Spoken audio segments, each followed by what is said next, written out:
नमस्कार मित्रांनो, बाळासाहेब पवार बोलत आहे. मित्रांनो, ज्ञान आपल्याला घेतलं तर त्या ज्ञानावर आपल्याला पैसे कमवता येतात, प्रतिष्ठा मिळते, मानसन्मान मिळतो, खूप फायदा होतो. परंतु ज्ञान घेताना आपण जेव्हा शिक्षण घेतो त्यावेळेस बऱ्याच व्यक्तीला आवडत नाही ज्ञान घेणं, त्रास करून घेणं आवडत नाही. कारण ज्ञान घेण्यासाठी त्रास होतो, अभ्यास करावा लागतो आणि आपल्याला खेळणी वगैरे मौजमजा करायला बंधनं येतात. आणि हे जर आपण त्रास काढला तर पुढे आपण ज्ञानी होतो, डिग्र्या होतात, आपल्याला चांगले मार्क मिळतात आणि आपल्याला चांगली मोठी नोकरी लागते किंवा व्यवसाय करण्यासाठी नॉलेज मिळतं.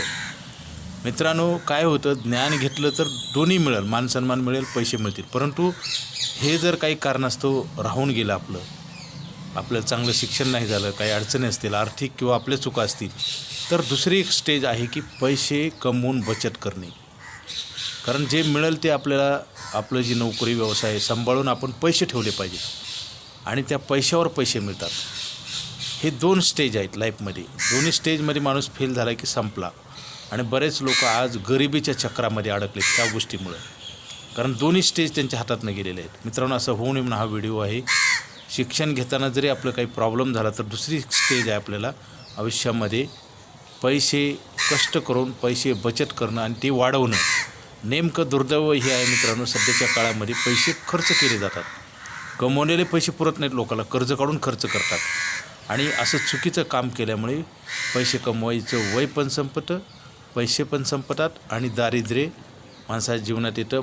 मान अपमान होतो, माणसाला चांगली ट्रीटमेंट मिळत नाही, कुणीही हिडीस करतं, माणसाला कुणीही किंमत देत नाही आणि माणसाचं जीवन हे कचऱ्यासारखं होतं. कचऱ्याला तर किंमत आहे आणि मरण येत नाही म्हणून जगावं लागतं. काही काही लोक ह्या त्रासाला कंटाळून सुसाईड करतात, काही लोकांना BP शुगर होतं, आजार येतात.